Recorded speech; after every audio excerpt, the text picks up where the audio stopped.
Ladies and gentlemen, a warm welcome to all of you for joining our event today. We will be starting in a few minutes. Thank you.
Ladies and gentlemen, we are about to begin. If I may invite you all to take your seats.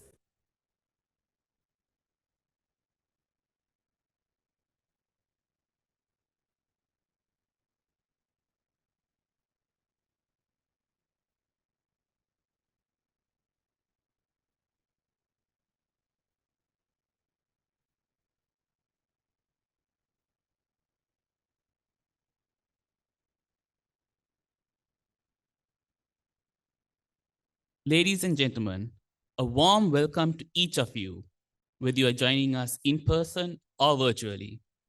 My name is Dinuk De Silva, representing ADB, and I am honored to be your MC for today. The Serendipity Knowledge Program, SKOP, is an ADB initiative designed with the vision of becoming a knowledge solutions bank to Sri Lanka by creating a platform to share knowledge on issues relevant to the country and facilitate discussion amongst stakeholders. With this edition of SCOP events, we are delighted to unveil ADB's Sri Lanka Country Partnership Strategy, CPS, 2024 to 2028, which will guide ADB's operations in Sri Lanka over the next 5 years. Today's event outlines how this combines with Sri Lanka's recovery from its ongoing economic crisis as well as its future trajectory. The event also brings together an esteemed panel representing both the public and private sectors to discuss required reforms and strategies to foster sustainable recovery, build resilience, and revive growth. As mentioned earlier, this is a hybrid event attended by both virtual and in-person attendees. To streamline our Q&A session and to make the most of our time, we have set up a digital form where you can submit your questions during the session. For in-person participants, there is a QR code on your tables to enable you to access the form. Please note that there are two sides to the placard. So on the blue side, you have the QR code for the event agenda. And on the yellow side, you have the QR code for the Q&A session. For virtual participants, we will post a link to the form to submit your questions online. Without further ado, to kickstart today's proceedings, I would like to invite Mr. Takeo Konishi, Director General of the South Asia Department of ADB, to deliver his opening remarks.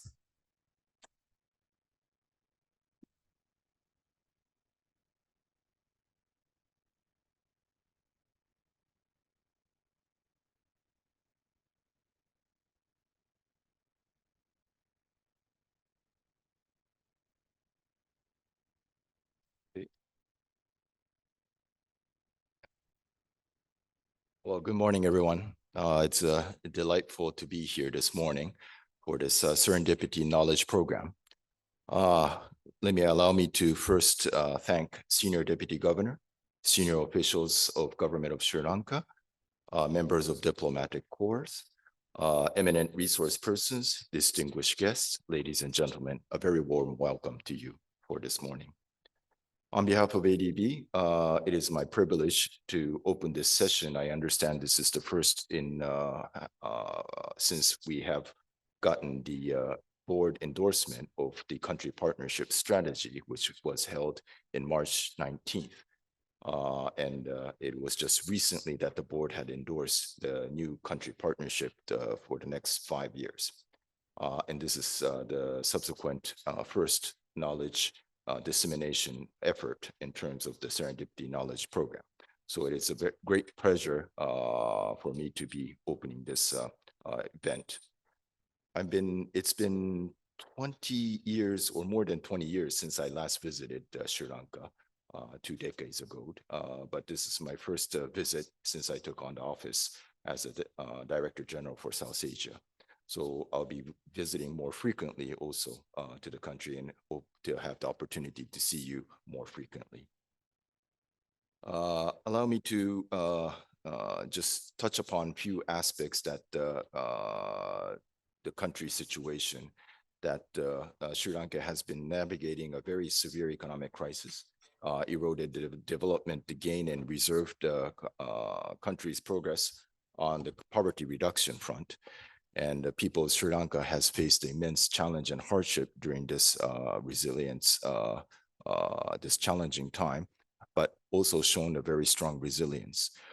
To that effect, we need to take this opportunity from ADB side to commend the government in taking a very resolute measures in tight fiscal and monetary policy to stabilize the economy and implement key structural reform.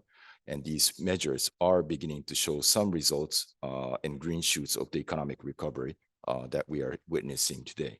While it is very challenging and it's very necessary, I know there is a fallback in terms of very challenging situation for everybody who are living in Sri Lanka.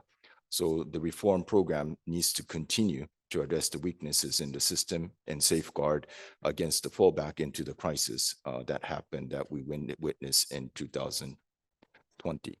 And this reform has been a very painful and bitter pill that needs to be swallowed to be administered to revive and bolster the economy back. While the bitter, painful process, having said that, the vital, poor and vulnerable are protected and resilience amongst the people to be enhanced. So the next ADB CPS does have that flexibility to cater to the emerging challenges that the country is facing. Now, we are looking at some of the ADB's support that could, as I said earlier, the flexibility that it's built into the CPS that we are going to, UPSAP will be presenting a little bit later. But before the CPS was introduced to the board, we did have the opportunity to approve the 100 million project to improve the access to finance for SMEs,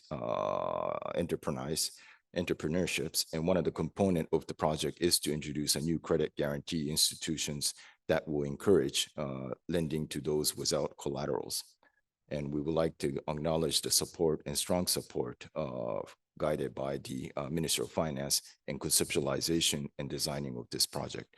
And this happened right before we have taken the CPS to the board. Allow me to just touch upon very briefly while the presentation, detailed presentation will follow on the key aspect of the salient points of the CPS, what it includes. The CPS responds to the country's economic situations, and our assistant will prioritize knowledge solution through technical assistance and policy-based loan to address the underlying cause of the crisis, to improve the fiscal and debt sustainability, and foster trade, investment, and regional cooperation and integration, amongst others. And strengthening governance is both a strategic objective and cross-cutting theme. Second, we know that the private sector has to play a very key role, and in order to do so, we are trying to create a conducive environment for private sector participation in another key feature of the CPS that is one of the pillars. Neither ADB nor development partner combined have the fiscal, financial, and knowledge to meet all the country's development needs. Hence, the private sector has to plays an important key role, bringing the cutting-edge solutions, efficiency gain, and risk appetite, and the resource needed to bring the country forward. Third, in the development expenditure side, we are working closely with the IMF program. We considered a project financing to support development expenditure that is needed to build the productive capacity of the economy. In doing so, we are keeping in view of the tight fiscal space and the debt carrying capacity, and prioritize support for the essential development expenditure, particularly in the social sector and those areas enhancing the climate resilience. And investment will also prioritize based on the sector that demonstrates progress through the reform. That will be articulated in the pillar 3 in the CPS. Fourth, we will be looking at the flexibility, and what do I mean by that is that given the narrow window that the country situation remained very dynamic. In discussion with our counterpart in Ministry of Finance, ADB will be willing to adjust our assistance and adopt the potential changes in based on the country's situation and needs and priority. And we have recognized this in the CPS, and I think our shareholder have also agreed that the flexibility would be required for the next 5 years during the CPS coverage. Lastly, we cannot do this alone, and it's very important that the development partner coordination has been demonstrated throughout the past 2 years and also moving forward, that ever stronger bilateral and multilateral development partner comes together in support to this challenging time of what Sri Lanka is going through. So from our side, we are committed to work closely with bilateral and multilateral institutions moving forward. And finally, on the capacity for ADB to be affected, we have drawn a specific expert from across ADB and implement the CPS as what we called one ADB. We had institutionally, we have changed the business modality with what we called the new operating model, which introduced last June, which enables us to mobilize more staff on the ground and resources across the ADB to ensure more appropriate expert provides specialized advice and customers advice to Sri Lanka's context. In this regard, we are also in the midst of trying to decentralize our staff to the ground so that the more enriched policy dialogue will take place at the resident mission at the field level. So these are some of the efforts that we are trying to roll out, and it will take a bit of a time, but we hope to have more boots on the ground, as they say, so that we can come closer to the client and try to be more expeditiously to come to the solution-oriented approach to the client's needs. Now, today's program will dive into further in terms of the 4 elements that I just discussed broadly, and we hope that there will be a fruitful discussion amongst us, and lessons learned from that we will also take into consideration. And we will also make sure that these will be, during the implementation side, will remain flexible at the same time, being realistic to see the benefit for the government of Sri Lanka. So allow me to stop here. And once again, I hope there's going to be an open dialogue and also lessons that we can draw from today's lessons. And from ADB side, we will be most appreciated for all the participants to give us feedbacks and also lessons how we can take this implementation stage of the CPS. Thank you very much.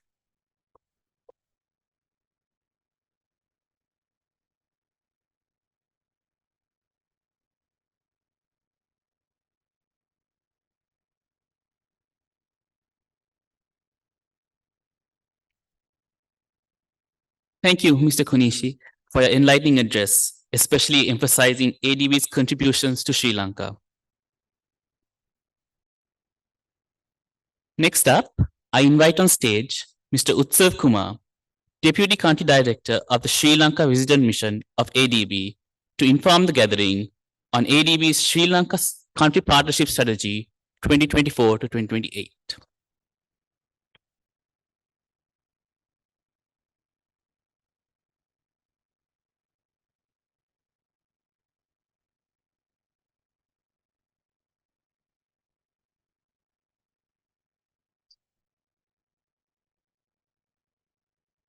Good morning, everyone. Thank you very much for making time to join us today at this Serendipity Knowledge Program event to mark the launch of the new Sri Lanka Country Partnership Strategy 2024 to 2028. So the presentation that I have here today will talk about the CPS. Just give you a brief overview. There are quite a few aspects to it, and the document is now available online. We'll share the QR code at the end of this presentation. But I think before I go into the CPS itself, it would be remiss of us not to talk about the current economic situation very briefly. And just a very shameless plug, we have our Asian Development Outlook being launched next week, so the details will be there. But just to give you an overview of where the situation was and how it is turning around. So here we've presented 24 quarters from 2018. And if you see the 22 quarters from Q1 2018 to Q2 2023, there are 22 quarters, of which 15 were negative, only 7 were positive. And if we just focus on the extreme right side of this slide, after 6 quarters of contraction, we are seeing growth turn around. We are seeing very strong positive growth in the second half of 2023, and we expect that momentum to continue going forward. We are seeing not just the growth in the GDP numbers, but also in some of the high frequency indicators that sort of allow us to look into the future and get an idea of what the future economic activity might be. Like, so if I were to start at the bottom, at the top left corner on the index of industrial production, in each case, except for the PMI construction, the dark line represents a pre-COVID, economic crisis comparison, and the green line is the 2023. So, and the red line is the latest reading from 2024. So we are seeing a turnaround, whether we look at the index of industrial production or whether we look at the PMIs for all the 3 sectors, manufacturing, services, and construction. It is now above 50, indicating an uptick in economic activity. And our reading and our view is that there are green shoots emerging. Some of the tough measures that have been put into place over the last 2 years are yielding results.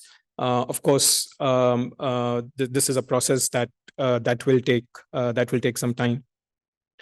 This is very strongly reflected if you see the inflation charts. Again, the story is quite well known to everyone in the audience, but I think it's quite clear how sharply inflation has decelerated from almost 70%, food inflation as high as 95%, as shown in the chart, to low single digits now. And that has allowed the central bank to ease the monetary policy, and that is shown on the right-hand side, and that will help stimulate economic growth going forward. On the external side, again, if we start at the top left-hand side chart, the foreign exchange reserves have steadily built up over the course of 2023. And this has been helped by remittance earnings, tourist arrivals. Again, they're a little bit now below the pre-crisis or the baseline, as we've called it here, but things are on the up and things are improving. And all this is reflected in the strengthening of the rupee that we've seen during the course of 2023 and also into 2024, especially since the guidance peg was removed. Having said that, yes, we are seeing the stabilization gaining traction. We are seeing green shoots of recovery. We must not forget that still poverty rates are very high. And that is, if one were to look at the recent estimates based on the PPP numbers that the World Bank has, the numbers are still quite high. So we need, even though the macroeconomic situation is stabilizing, the scars are still there. They're still open, and the poor and the vulnerable need to be looked after and be protected. I'll now switch gears and turn to the country partnership strategy itself. We started preparing this country partnership strategy some time back, but really kicked off in the middle of last year in July. And the first half or the top half of this slide is the context or the background in which we were preparing the country partnership strategy. We had seen increase in decline in food security, increase in poverty, rapid fall or weakening of economic activity. So the crisis was eroding the development gains Sri Lanka had made over the last 10 to 15 years. There were gaps in the social protection system that needed to be addressed. There are long-standing issues related to weak public financial management and lack of structural reforms that needed to be addressed. And the crisis exposed the financial sector sovereign nexus. So the question that sort of we were faced with, what can ADB do to help or to respond to the current situation? So the overall key question that was guiding our CPS was, how can ADB support Sri Lanka's efforts to stabilize and implement reforms needed to recover from the crisis, build resilience, and revive growth? Before I move to the next slide, I should mention that while we've set out the context, of course, over the last 6 to 9 months, and even before that, since mid-2022, there have a lot of measures that have been put in place, whether it be on the fiscal side, the monetary policy side, or to safeguard the financial sector. So all these measures are sort of now beginning to show some results. But it is this context or the backdrop that we were working with when we set out to prepare the country partnership strategy. So how do we usually go about preparing a country partnership strategy? This slide summarizes the formulation process. It sort of is a combination or brings together views and of different stakeholders. So we look at the key priorities of the government. We do our sector diagnostics and assessments. We had a round of stakeholder consultations at which many of you were present and shared your views and thoughts. We had an online public consultation survey as well. And then ADB, our independent evaluation department, also looks at the previous CPS, what was accomplished under the previous CPS and what is it that ADB needs to do. So we looked at the recommendations made by our independent evaluation department. So together, this informs the understanding that we bring to the country partnership strategy.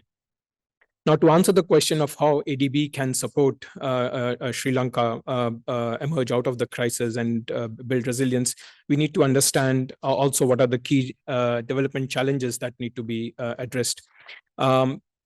For the ease of presentation, and these are not mutually exclusive buckets and neither are these exhaustive, we've put them into 5 buckets here: weak public financial management and economic governance. And this really refers to weaknesses in fiscal and debt management, limited domestic revenue collection, corruption vulnerabilities, weak performance of state-owned enterprises. Again, some of these things are already being addressed, for example, on the domestic revenue mobilization side.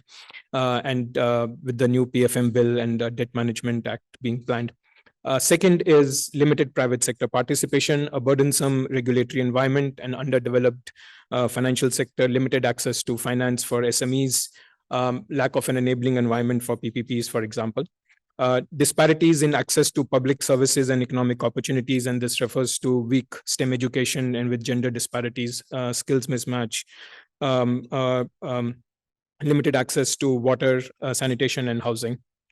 Fourth is climate vulnerabilities, disaster risk, and environmental degradation.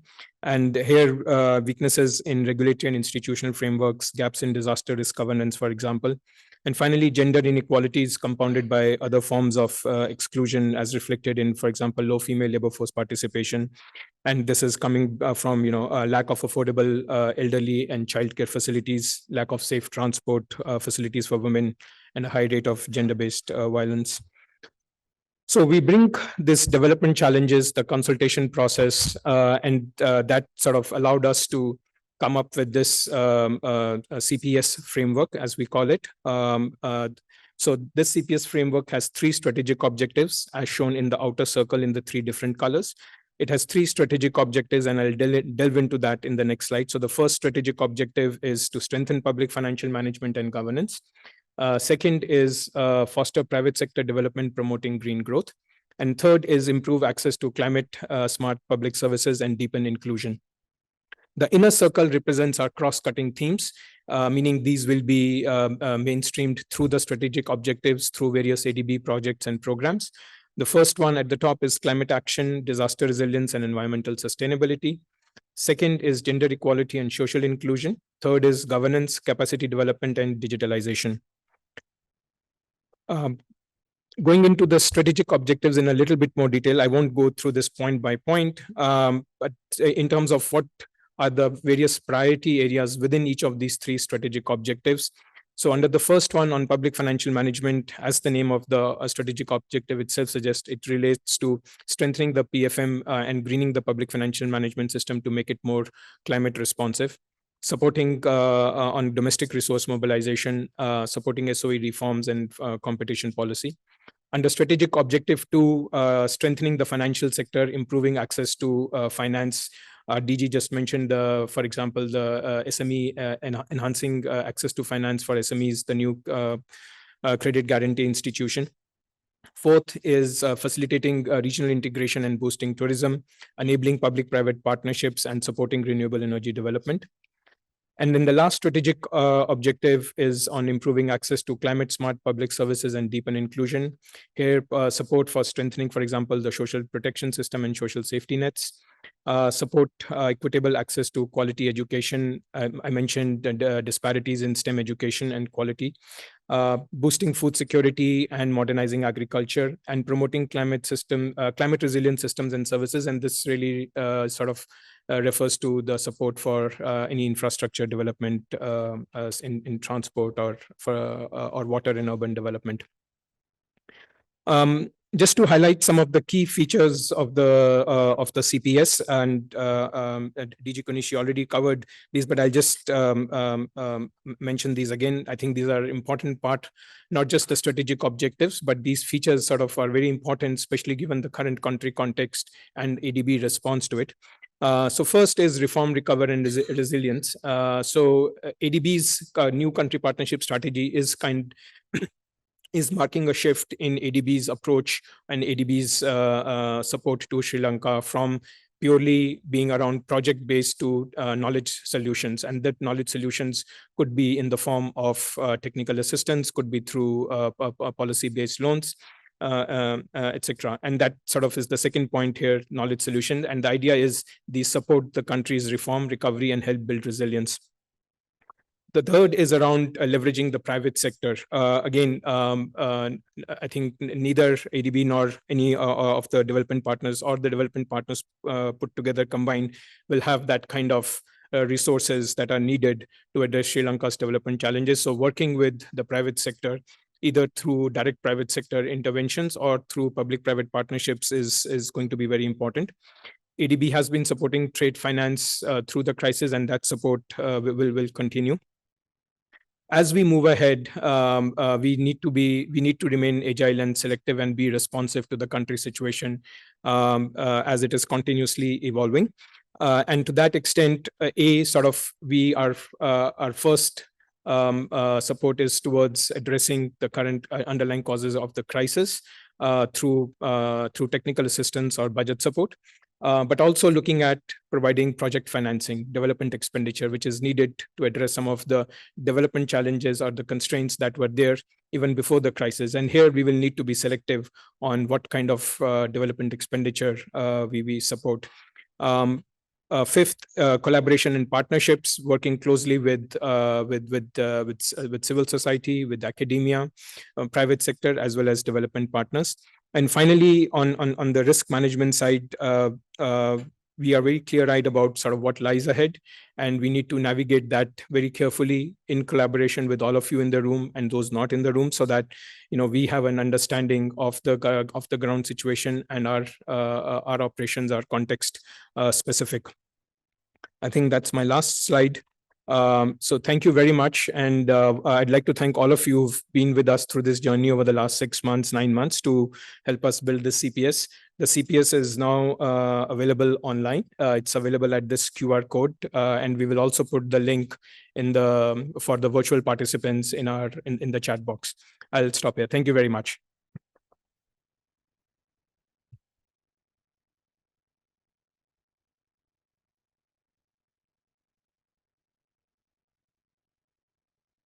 Thank you, Mr. Kumar, for the very informative presentation.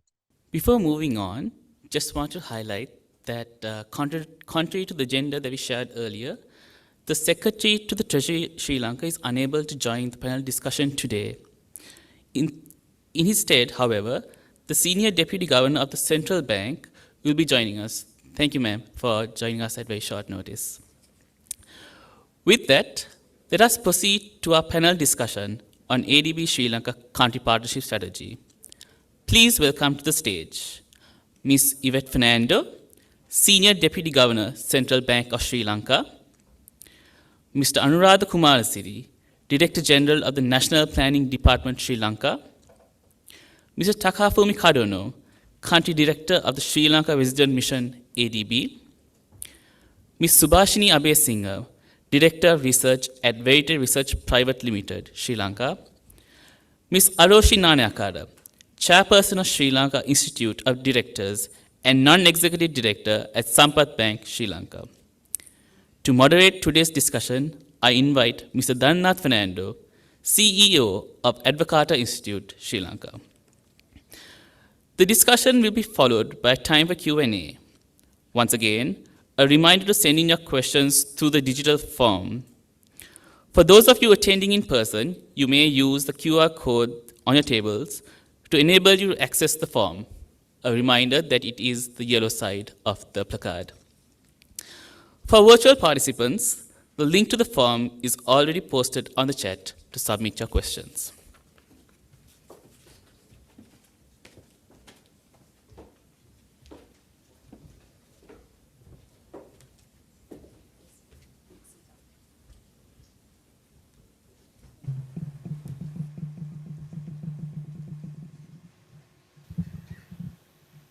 Good morning, everyone. Thank you very much for your attention, and thank you very much for having me. Since there are multiple abbreviations generally in many reports, I thought I should also introduce myself with an abbreviation. I am Dhannath Fernando, and I represent AI. AI means not the artificial intelligence, it's Advocata Institute. But in preparation for this conversation, I actually used a couple of AI tools to analyze some of those reports, to compare the similarities of the recommendations of multiple reports that we have seen after the crisis. And I'm sure it's not surprising that many recommendations, I can see a lot of repetitive words like SOE reforms, fiscal management, public-private partnership. It's the same recommendations that we have been hearing over and over again. And then I realized probably this repetitive nature may be because Sri Lanka has taken the membership of NATO, and that is no actions, talks only. So I hope this conversation will help to move to a more action-oriented program, so then we can see the progress of Sri Lanka. The composition of today's conversation, so I have prepared some questions with the assistance of the ADB, and that conversation will first proceed, and then as Anup mentioned, you have the QR code on your tables. Make sure there are 2 QR codes. Make sure that you scan the questions QR code so you can shoot questions to the panel. And towards the second round of the panel discussion, Utsav Kumar will also join the conversation. So if you have any questions for his remarks earlier, you can shoot those questions as well. With that, and the final round of questions, I do not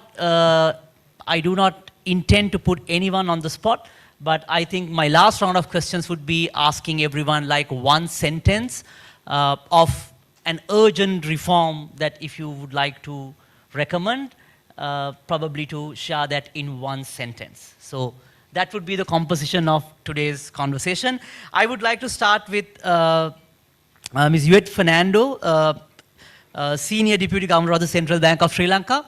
Ms. Fernando, in the video and on the conversation, and we saw the stability is coming, stability is coming to the economy, of course, bringing the inflation down.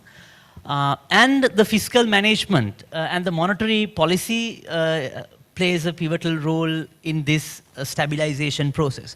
So how do you see the measures that has been taken to ensure the monetary policy, the sustainability? Do you think the measures that we have taken is adequate? And how do you see the monetary policy moving forward to establish the stability and the resilience of the economy? Good morning, everyone. And first of all, let me congratulate the ADB for a very impressive plan that they have put for Sri Lanka for the next 4 years. And also, I like to place on record our great appreciation for ADB being one of the institutions that was with the country, the central bank, and the government during the very challenging times, and also continuing to be so. Okay, moving to the question. I think already we saw what has happened and where we are now, so I don't want to repeat it. In that background, so as the central bank, now we have a new Central Bank Act, which basically try to separate the dependence or the affiliation of the central bank prime objective with the fiscal side of it. So the changes that happened, the key changes were the exclusion of the Secretary to the Treasury from the decision-making bodies, that is from the governing board, and more specifically the Monetary Policy Board, which is there to decide on the monetary policy. That is the key prime object of Sri Lanka, the Central Bank of Sri Lanka. And also then there are restrictions, total restriction on government financing. The central bank is not allowed to go to the primary market on the financing. And also the use of the provisional advances, there are limitations. We can provide the provisional advance within a given time, it has to be settled, and there is a limit on the amount. So I think the fiscal distress that was there was also addressed during this IMF program, because it's the key focus is to bring certain reforms to address this. And we have already seen it is happening on the fiscal side also. So definitely there is positive results that we are seeing. And together with these separations and reinforcing the statutory powers of different institutions, along with the certain reforms that are happening in the institutional framework, I think we are moving in the correct direction and seeing the result of it. But of course, we have to do a lot more and continue several other kind of reforms also has to take place, which are not very comfortable and very easy ones. It is really because we have gone to 16th and the 17th time only, now we are only again looking at it. So I suppose that is the pain that we are undergoing. If this happened, as you said, it is AI has told you it's the same thing. So if we did it in the first or the second time, or at least the 10th, 11th time, we wouldn't have been here talking this. But I'm very happy that at least it's happening now. And all of us have to contribute for that and take this forward. And I'm sure we can lead our way and then achieve what is expected. Because there are certain outcomes laid down in the IMF program, and that can be kind of achieved if we move in this process. Thank you, Mr. Nando. Thank you very much for that comprehensive answer. Next, I would like to pivot to Mr. Kumarasiri. Now, during a crisis, actually, how do you plan on investment, especially on the national planning side? And at the same time, I'm sure there are multiple agencies looking your assistance on a lot of national planning projects. What's the message that you have to give to them, especially during a crisis period when you plan for investments and national planning? Thank you very much. And of course, I have to thank ADB organizing this 8th Knowledge Serendipity event jointly with the NPD.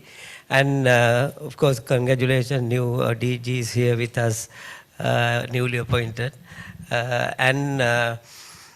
Yes, I think this is a very crucial the time and very limited public investment in Sri Lanka during crisis. We had several measures taken by the government. Of course, NPD was engaged. And line ministries may not happy, even though we had taken several measures during the crisis. And of course, we had to look after the vulnerable groups as well as the issues faced, especially the health sector. And we had to support and provide essential medicines and all other related items. And we engaged with World Bank, ADB, and we changed of some of the scope, and of course we reallocated funds to look after the vulnerable groups, especially the Samurdhi beneficiaries at that time, later as Swasuma, as well as provided enough funds for the health sector.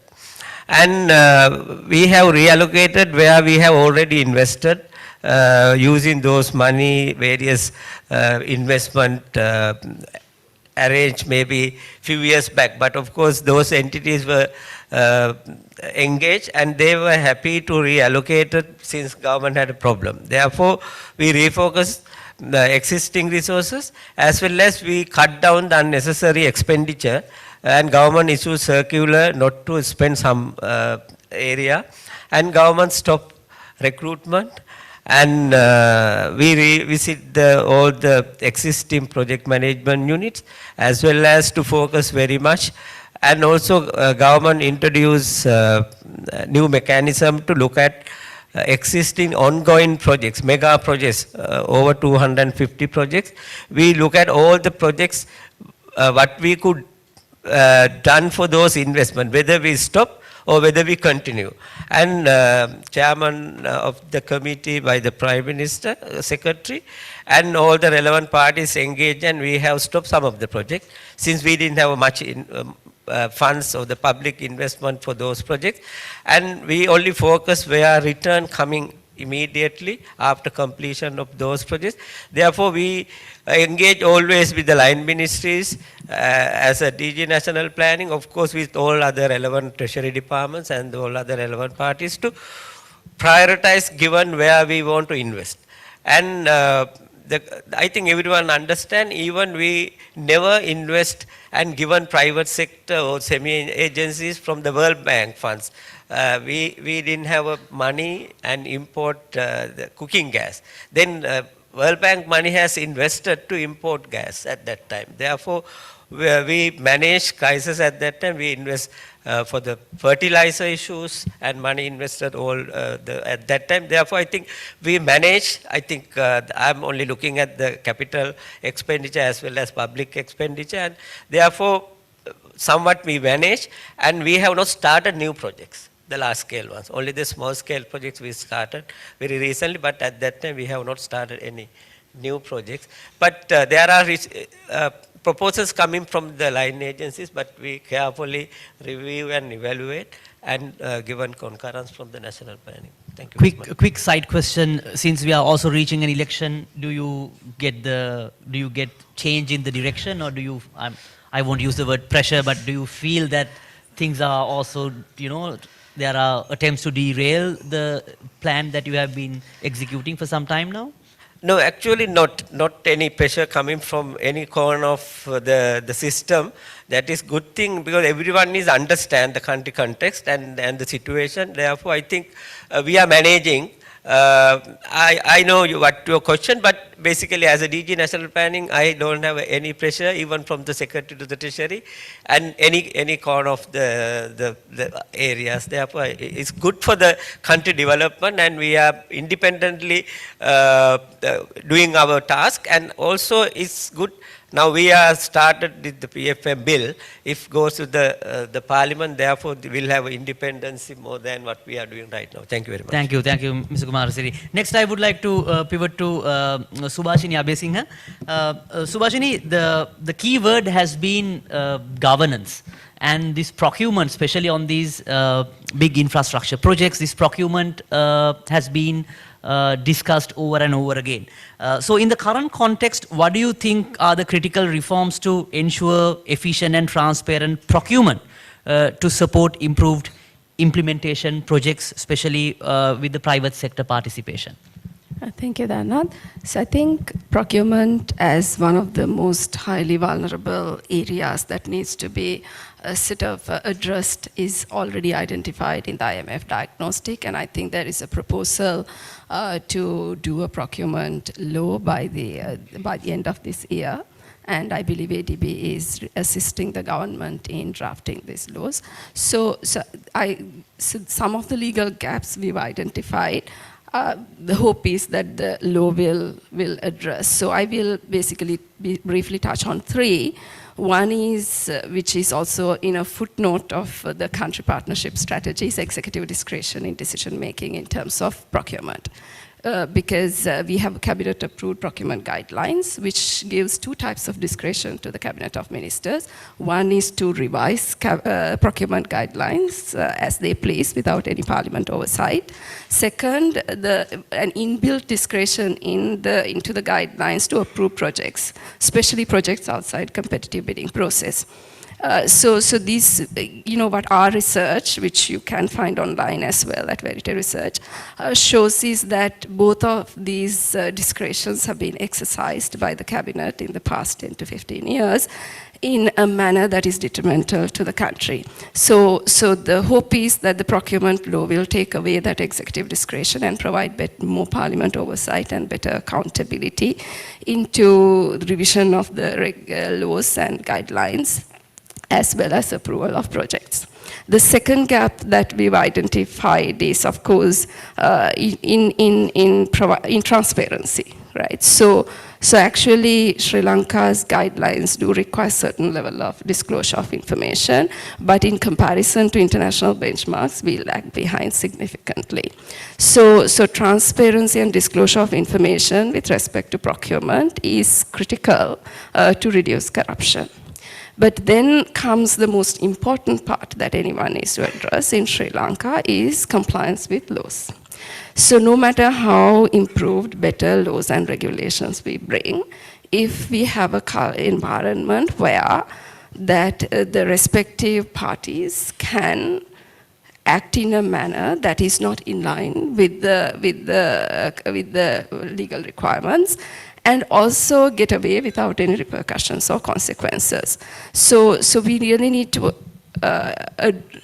if we fail to address this compliance gap, no matter how many laws, I think under the IMF program also we are supposed to bring in many laws, but if we continue with this culture of non-compliance and acting without ignoring the legal requirements, then these laws will not have any material difference. Let me give you two examples. One is we have, of course, our current guidelines do not have provisions to blacklist contractors and suppliers for fraud and corruption. But we do have provisions to blacklist contractors or suppliers for defaulting and also to publish them online. So the guidelines came into effect in 2006. We are in 2023. The Sri Lankan government has blacklisted only 2 companies during this entire period as defaulting contractors. And what is strange is you compare it with countries in the region. It's not that they're better at corruption, but what is important is what actions are you taking to address corruption and the possibility of corruption. In every other South Asian country, not only do they blacklist, they have dynamic online databases that goes to 300, 400, 500 contractors being debarred. So that is lack of compliance. So you can introduce better rules, but if you're non-compliant, and I have not come across anyone facing any repercussions or consequences of not being compliant. The other one is in transparency. Of course, we are lagging behind in terms of information disclosure, but even the existing information disclosure requirements are non-compliant with. A very good example is the Right to Information Act, which is one of the most progressive steps Sri Lanka has taken to really improve transparency. Section 9 of the RTI Act requires the government to publish online all the information it has with the ministry, if it's a ministry, of all the information related to capital expenditure. I think $100,000 or more if it is foreign funded, 500,000 rupees or more if it is locally funded. And this has an extensive list of proactive disclosure requirements, including, Dharanath, some of the pain points we have continuously identified that leads to revenue erosion. For example, it specifically says if the government is having a public-private partnership, publish the terms and conditions of the partnership proactively online, and also any benefits extended by the government on tax concessions, tax exemptions, tax holidays, things like that. But we know even after the IMF requirement, we are still struggling to publish this information. So again, it's lack of compliance, right? So what is very important for us to understand, maybe for our development partners also to help Sri Lanka to really improve compliance, to reduce the reward or benefits that people get out of non-compliance and increase the penalization or the penalty of non-compliance. In the absence of that, our procurement system, even with better laws, might exist in the same manner even in the future. Thank you, Subhashini. Thank you very much for that detailed answer. Next, I would like to move to Aroshi. Aroshi, you wear many hats. You are sitting in a bank board, and also you are part of public-private partnership agency. So how do you see the recovery process? And how do you see the reforms program helping Sri Lanka for recovery and resilience of the economy? What are your thoughts, and what's the future prediction or look like? How the next few months with an election especially coming in, how do you foresee the coming months? Thank you, Dahana, and thank you to the ADB for having me on the panel. So I think I've read the ADB report as well, and seen the figures that Utsav presented, and we are seeing that from the banking sector as well. There's an uptick in the economy in terms of construction, in terms of credit growth, which has been muted, but we're seeing a pickup in private sector credit growth. So we are seeing more happening. Coming from an economic crisis, I think the banking sector particularly has been very resilient and has been there to support industry, the SMEs, and the larger corporates as well. So from a banking perspective and a manufacturing services perspective, I think the future looks good. Having said that, we are heading into an election year, or we are in an election year, and this is no different. There are 50 countries in the world which are going into elections this year. So we are really not that different. But I think the main thing that we need to see as a private sector is policy consistency. We need to make sure that we don't, and a lot of the policy corrections have taken place. We need to make sure that whichever the government that comes in maintains those, so that we have that stability as a private sector, which has been the engine for growth in the country, is able to maintain its trajectory of growth. For the first time in many, many quarters, as you said, we are seeing construction picking up, right? That has been muted from the Easter attacks kind of thing. So you're seeing that churn coming in. So we have to be very careful that we do not do anything to destabilize that growth trajectory. I'm a positive person, and I think from a banking sector also, we have always been hopeful, and I think we will see that growth provided that we really stay the course on the IMF journey, as well as have very, very stable policies. Thank you. Quick side question, Arushi, do you see the private sector supporting enough for the reform program? How do you evaluate the support from the private sector? So I think private sector is doing a whole lot of things on their own. Is it coming together cohesively under this program? Probably not, right? And that is something that possibly the ADB, possibly the government will need to pull everybody together. If you're talking ESG, sustainability, every company in the private sector is on that ESG journey. IFRS S1 and S2 is kicking in from 2025 January. There's no option but to go on that journey, with metrics actually coming in on your carbon emissions to all of that. So a lot of companies are doing that, but can we pull it together and have it as a holistic agenda item and a case study of, you know, something that has worked well? I don't think we've still got there. So we do have to really have a strategy where we are getting everybody together. Thank you, Arushi. Thank you very much. Next, I would like to pivot to Takafumi. There's a saying in Sri Lanka that Sri Lanka has never missed to miss the bus. So with this country strategic plan, how do you plan to keep Sri Lanka on the track with the strategic areas that we have identified under the partnership strategy?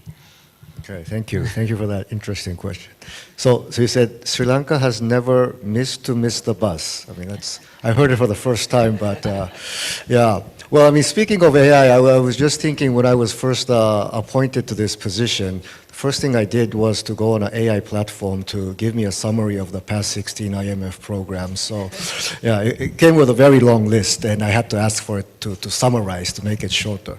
But hopefully the 17th will be the last one. But this is a very interesting question because I was thinking, you know, compared to other countries, like in Southeast Asia, where I used to work more, their development in countries like Thailand, Indonesia, Malaysia, they were able to ride the waves of the global economic development, where it was much rapid growth globally. Now it's a very different situation, right? So you can't be just good to grow. You have to be very good. And therefore, the words of the President Wickremesinghe about the country needing to be competitive really resonates with us. And that is something, it's not an end goal, but what we try to do through the country partnership strategy is to bring the country to that level, to be more competitive through the three strategic objectives that Utsaf mentioned. Utsaf didn't go into the details of the program, but basically what is happening to us as well is we're going to be reorienting our program or assistance from the traditional financing of projects to providing budget support. Budget support on the back of policy reforms that we support as well. For example, in such sectors as power sector, financial sector, water sector, tourism, agriculture, public financial management, trade and investment, capital markets. Some of them are already ongoing, and some of them are still in the making, and we will have to be having discussions with the Ministry of Finance as well as line ministries on how we go about those specifically. But in the same way, Sri Lanka is going through a transition. We ourselves are going through this transition. As our Director General mentioned briefly, we have this thing called the new operating model. And one of the objectives there is to become a finance plus bank with further emphasis on knowledge. So these policy dialogues that we are engaging to support the reforms is our new modus operandi. And we hope to mobilize experts from across the institution to provide most relevant and customized solutions and advice to the government as well as the private sector of Sri Lanka. Thank you. Thank you very much. I also invite you to get your questions prepared. I think the QR code is ready, so you can share your questions. I will go one more round of questions with the esteemed panelists, and then we can quickly move to the questions from the audience. Next, I would like to move to, again, a Senior Deputy Governor of the Central Bank.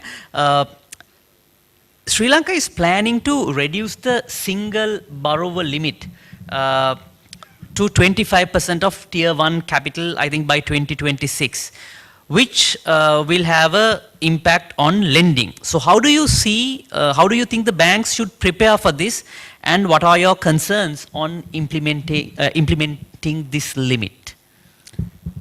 This was a long outstanding reform that we had to introduce because in our large exposure, really we were not addressing the concentration risk because we had a limit of 30% of the total capital, and where it can go up to 40% depending on the capital levels and the strength of the capital and rating of both the bank and the corporate, and also even going beyond that considering the national interest. And that is where we had to, we have gone to a situation where all state-owned entities have been continuously financing, the state banks have been continuously financing the state-owned entities going beyond the acceptable levels. So this is the concentration risk that we are trying to address here, because one source of credit risk is the concentration risk. And it is necessary to see that all banks diversify their risk as well as they have adequate capital to support. So as you said, the international norm is this 25%. So we also have now gone into that level, but of course, taking note of the current situation where most of our banks are heavily concentrated towards few corporates and few SOEs, the governing board already decided only to start implementing this only from 2026. So what we have done is we have now announced the sector as well as the country, the corporates and the borrowers. This is going to come in 2026 and start preparing for it, because it is in the best interest of both parties, borrowers as well as the banks, to move to that kind of a restricted situation where we address the concentration risk. And again, with regard to the existing exposures, there is a period of about 3 to 4 years that we have given, where they can over that period come to the 25%. And in addition, we have capital requirements, and I'm sure along with the business expansions that would take place, the banks will be strengthening their capital. Especially in the case of state banks, we know one more restructuring has to happen with regard to the SOEs like CPC and all, and also they have some exposure to ISBs. So when that happens, and which is expected to happen during the next few months, there is also already there is budgetary provision to recapitalize in case of any capital requirements. And private banks have also done capitalization assessment, and they are also kind of aware of the needs, and they are also preparing, and central bank is very closely monitoring these capital requirements as well as how they are going to kind of fill in the gaps. So with those improvements happening in the capital and strengthening the capital, and also the business developments which will bring about more retained earnings to them, while that happens, then we see both sides, the exposures getting restricted and also the companies. And on the other hand, I think our capital market also needs to develop, because entities can't only be borrowing, because this is short-term borrowing that we normally get from the banking sector. So for going for their capital requirements and all, then we need to really go to that capital market and have the necessary instruments there. So that change is also expected to happen during this interim period. So we feel with this advance announcement, if all parties take the necessary start today to take the necessary steps and bring about the necessary changes, we will be able to have that change happen from 26 onwards. We are already late, so we need to do this, and with everyone's cooperation and understanding the importance of moving to that, we should be able to successfully meet that. Thank you, Mr. Rando. Thank you very much for that detailed answer. Next, I would like to ask Mr. Kumarasiri. There are many development partners in this room. So looking at the next 5 years, how do you see the role of donors, and what are the critical interventions that is required, or if you were to recommend for them to consider, since now you have already reprioritized most of your expenditure and planning, what is the message that you have to give to them, and what are the considerations that they have to consider when engaging with your division? Yeah, I think the good question, and of course answer also there. Now they have just highlighted the country partnership strategy of the ADB, and we had several discussions last, of course, maybe 2 years to finalize this country partnership strategy for ADB, as well as similarly we have done the similar process with the World Bank. Apart from that, year before we had a consultation with all the UN agencies and come up with one solid program for the Sri Lanka 23 to 27. UN entire system engaged with the National Planning Department to prepare a country priority and country planning. We are reviewing every year with the UN system to come up with priority area every year.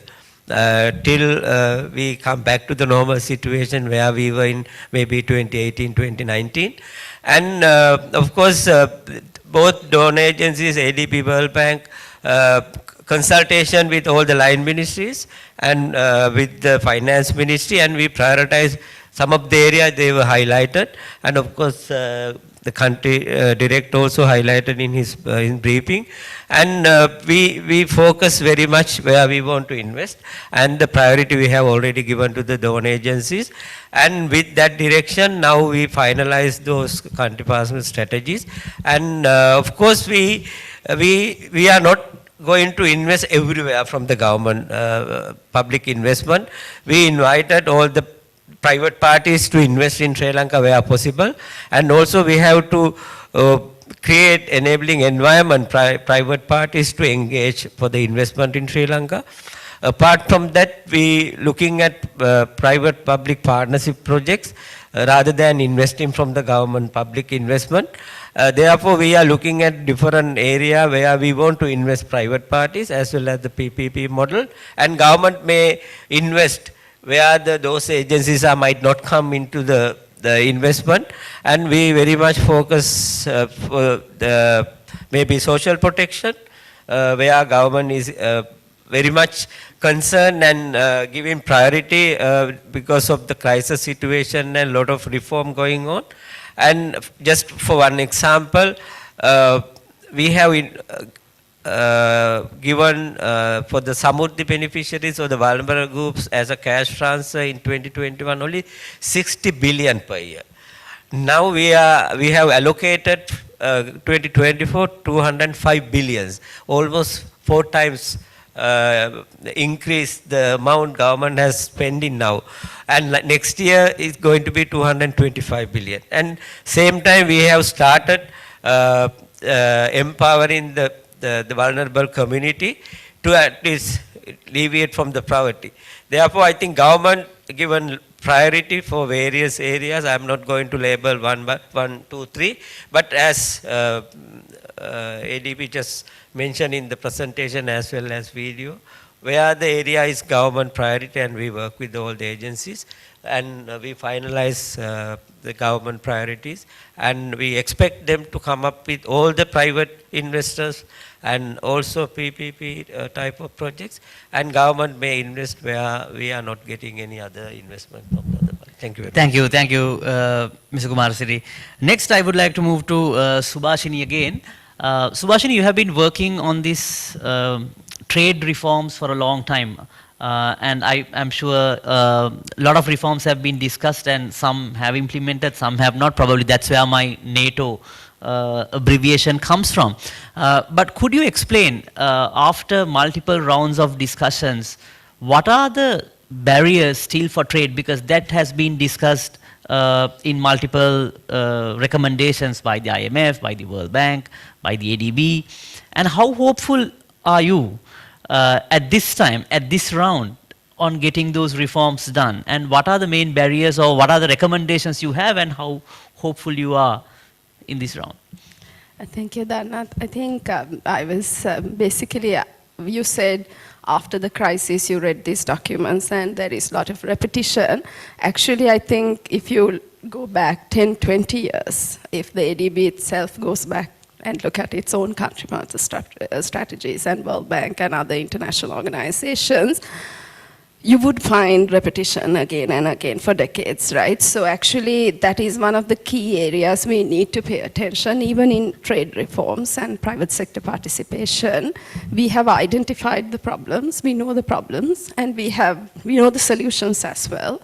So where we are really falling behind is implementation. And many of the problems we've identified, from opaque, complex, inefficient systems and processes, to red tape, to lack of automation, to all of the policy inconsistency, these have been repeated over and over again. And one thing that you see is, of course, in many other developing countries, you come across the same problems. But what you see is the progress you're making, and the speed of that progress is what is making Sri Lanka somehow fall behind the rest of the world and peer economies, as well as economies that are less developed than us. So if you take any international indicator of Sri Lanka, from doing business index to competitiveness index to logistics performance index to economic freedom index, where you see Sri Lanka stagnating or Sri Lanka's rank is actually deteriorating. We are doing worse than before. In contrast, you see some of the other countries who've been behind us actually going up the ladder. So this is one of the fundamental problems that any development partner in Sri Lanka need to understand. It's not that Sri Lanka does not know its problems. It's not that we don't know our solutions. It's really we are somehow doing far worse than some of our own peer economies and economies that are less developed than us in implementing.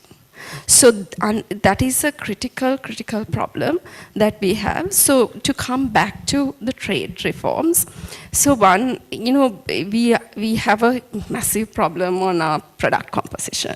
It's totally misaligned to our development status, our resource endowments, plus our aspirations of becoming not an upper middle income economy, but actually a high income economy within a short period, right? So you have a apparel and agriculture dominated product basket that depends on land intensive and labor intensive production, right? They're labor intensive and land intensive. So in comparison, look at all our neighbors in terms of endowment of labor and land, they have far better advantage than we do, right? And we need to transition to more tech intensive, more knowledge intensive, more skill intensive sectors, but we have struggled to transition, and that transition will happen only with investments. So why we are struggling to transition is really we are struggling to stimulate both local and foreign investments into other sectors, and actually even existing sectors like apparel, we do not see anyone taking significant investments here because we are losing our comparative and competitive advantage in these sectors. So really what we need to look at is our investment barriers, and I also repeatedly come across this thing of we need to connect to global supply chains, we need to connect to global value chains. But really I have not seen, maybe ADB can help to understand where exactly can Sri Lanka add value to the global value chains, right? What are our strengths? What are our weaknesses? Because, we are seeing opportunity because there is a reconfiguration of value chains, and most of the value chains are coming to our neighborhood. India, that has missed these value chains, are working very actively to connect to the value chains.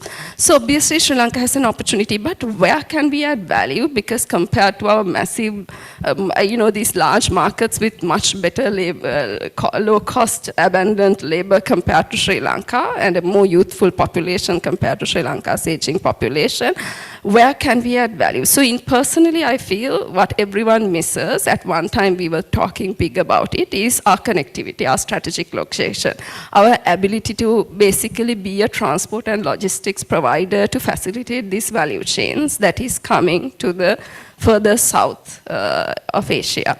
So, but unfortunately, somehow that hype we had around logistics, hub, connectivity at one time, we've lost it, right? So I always say this joke because I saw it on Twitter at once saying, America has a plan for Colombo Port, India has a plan for Colombo Port, China has a plan for Colombo Port, does Sri Lanka have a plan for Colombo Port? So in reality, Sri Lanka, despite wanting to be a logistics hub, we've never had a national logistics policy even, right? So we have not had a mechanism to coordinate our logistics, and we can see India, which was far behind us, working very actively better because they realized, hey, connectivity and logistics costs are critical in connecting, reducing them is vital in connecting to supply chains. So really there are opportunities, but beyond lip service, I feel this is an area where we have not studied further and really identified and have an action plan. Maybe an area ADB and others can help. Thank you, Subhashini. Thank you very much. Next, I think we are getting questions also through our QR code. So keep shooting questions. So I will, in the last round, after two more, questions, we can take the questions from the audience, which is coming through the QR code. Aroshi, I would like to know from you, given the challenges with high taxes and high level of migration, the labor force challenges, how do you recommend to attract investments as a private sector person, and how do you think the ADB country partnership strategy complementing to address those challenges? Okay. I think One of the key issues that we have in terms of the private sector and FDI inflows is ease of doing business. And we have to really, we've been falling down, I think, similar to other metrics, we've been falling down in that scale, and we really need to work on, how do you get that? So there's some labor reforms to policy reforms, laws that are getting corrected, and I think that will hopefully set the stage right. But I just want to say, Sri Lanka as a country needs to have a vision for itself.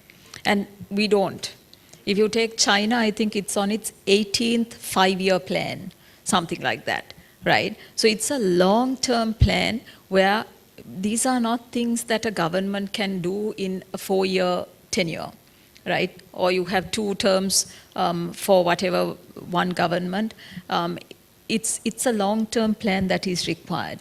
And whoever comes into the seat, we need to make sure that that plan is being followed, that there's a collective vision for our country. And it's not enough that the private sector only is on that vision. So in terms of the private sector, all of our companies would have corporate strategic planning, where you're looking at mapping into the next 5 to 10 years and seeing where you as a corporate wants to be. Do you want to be playing local? Do you want to be regional or global, right? And you're working on that plan.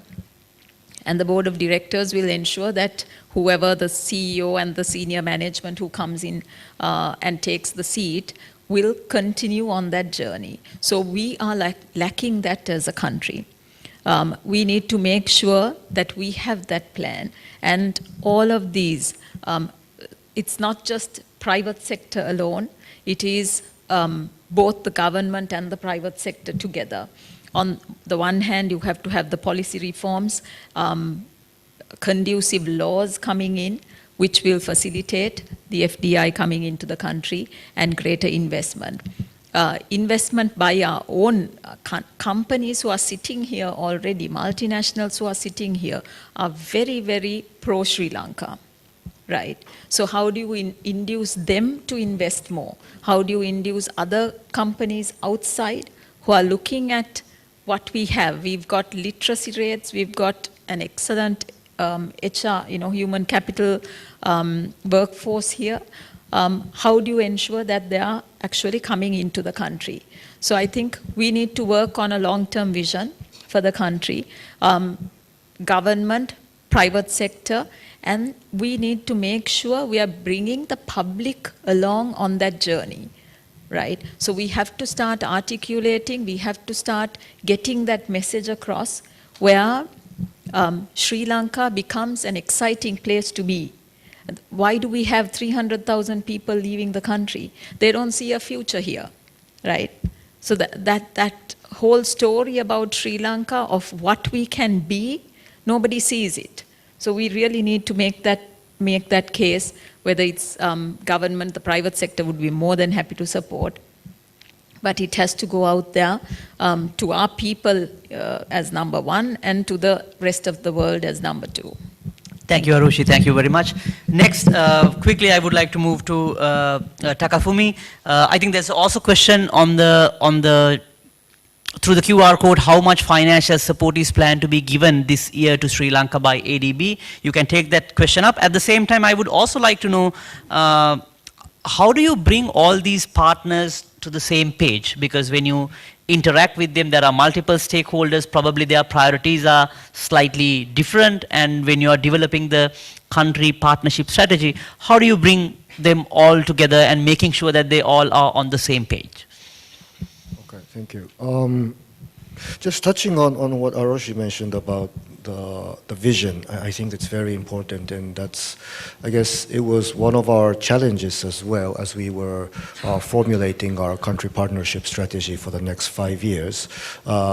We had to base or try to align our strategy with the government's priorities, but there is no midterm or long-term strategic development plan for Sri Lanka now. So we tried our best to figure out what the government's plans are, what the people's request preferences are, and then try to formulate our own program going forward. But it would be great if there's an opportunity for us to be able to work with the government, and again, with the private sector as well, in formulating that vision and socioeconomic development plan going forward. And of course, that entails bringing in more FDI, facing the reality of out-migration, how to deal with that. And I guess this out-migration, especially of the skilled workers, is a testament of how skilled and highly demanded Sri Lankan workers are. So if they can remain within the country and help grow the economy, that would be the best scenario. And for that, you need FDI, and I understand that FDI here is as low as 1% of GDP, so it's very low. So there needs to be more favorable, conducive environment to attract investors, both foreign and domestic as well. But anyway, with respect to our support, in terms of volume, in terms of this budget support, we are aligning with the IMF program, and that is in the order of $300 million, $400 million a year is what we are thinking about. But of course, it all depends on progress made in the reforms that we will be supporting. So without reforms, we will not be able to provide that budget support. And we've all discussed the important areas that need to be reformed going forward. I didn't mention earlier, but we will also be looking at selectively investments, financing for investments as well. As DG Kumarsiri mentioned, there are projects both in the infrastructure as well as in the social sectors as well, which requires external financing, and we will be selective on those and to finance the priority projects. And we would also like to see the sectors we support, the financing for investment, would take place in sectors that show good progress in reforms as well. For example, I don't know, we are supporting like the power sector. So if there's a good progress, then we may be able to come in with financing for infrastructure, or creating a conducive environment for the private sector to come in through a PPP modality or other means. Sorry, there was another question? No. That's, yeah, you basically answered both questions on bringing all the development partners together. I think you touched upon. Yes. Just quickly, I think here I see a lot of faces, familiar faces from the diplomatic mission and the development partners. I think here in Sri Lanka we have a very closely knit coordination and collaboration, and as we all try to support. As Aroshi mentioned, I think we are all pro-Sri Lanka. I think we all believe that Sri Lanka has potential to recover and to grow, and I think that's why we are all here, and we're working very closely together because we are all aligned on that front. And we have several platforms where the development partners come together, particularly on these reform areas, policy-based loan as we call it. Because we're taking the sectoral approach, like power, let's say again, there are multiple development partners who are supporting this area. So we make sure that we provide advice with one voice to the government, and then we make sure that we are all content with the direction and the accomplishment of these reform actions before we release our disbursements. So we have that platform and an arrangement in place, which is quite strong. And of course, the government is central to that. Yeah, thank you. Thank you. Thank you very much, Takafumi. Now also I would like to invite Utsav Kumar to join the conversation, and till you join, I think there's a question to Aroshi. Private sector has had to go along with the poor governance of the country so far. What should private sector do to look inward and improve how they interact with government and related economic activities? Are they ready to change how they do business with the government? Okay, putting us on the spot. I think to a certain extent, the private sector has gone along and done its thing. And in general, as long as our playing field doesn't get changed, we don't really, care. But when policies change, where industries are affected, then it becomes a problem for the private sector as well.